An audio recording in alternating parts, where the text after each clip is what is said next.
you measure the talents and worth of a farmer?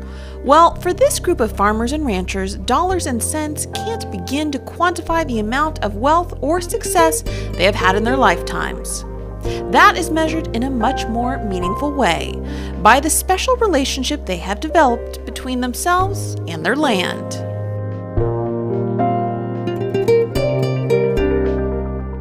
The idea at the Burroughs family farm near Denair is to use wisdom from the past as a guiding light to incorporate new ideas into their century-old collection of family farms.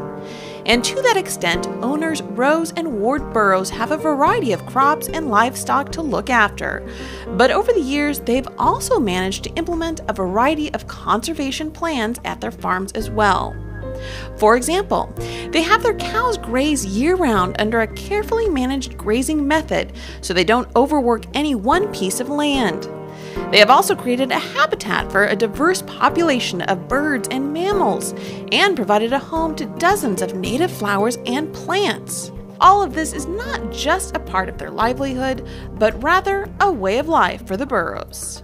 Today, where we're at and our philosophy is that we're here in life for a very short time. And as stewards of the land, it's our duty and our responsibility to do the best job we can. And improve all of this wonderful resource of land in the Central Valley where we have water and climate and this wonderful opportunity, try to improve them so that as we've passed them down to the next generation, they can pick that up and run with it and make it even better, and so that the future Burroughses and generations have if they want to stay in agriculture, have an opportunity to do so. For Bill Lyons Jr., farming isn't just about the cattle, it's about working together, finding common ground, and protecting the environment.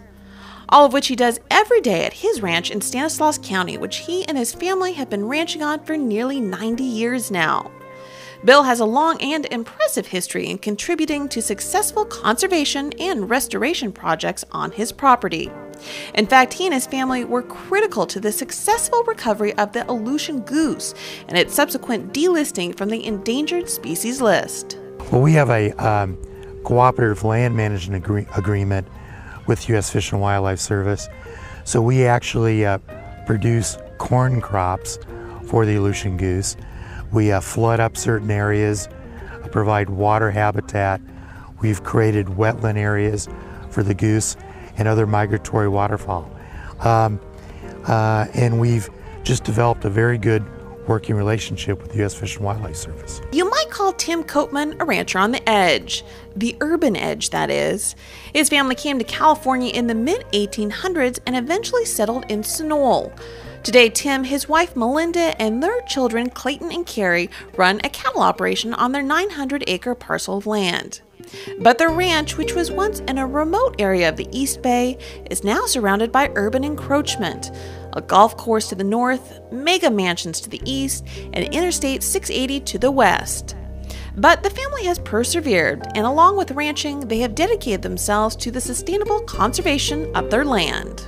We think we're doing the right thing. We're participating with some, I guess, non-traditional allies in the industry in terms of working with the Audubon Society and some other conservation groups. So we've done things a little differently, and I think we need to do that. We need to share our story. We need to let people know that multi-generations of ranchers have actually been doing a really good job of providing stewardship. We just haven't spent a lot of time talking about it because we're not that way generally. For this special group of farmers, success is measured by the knowledge that they are leaving the land better than they found it for future generations to enjoy. For California Bountiful, I'm Tracy Sellers.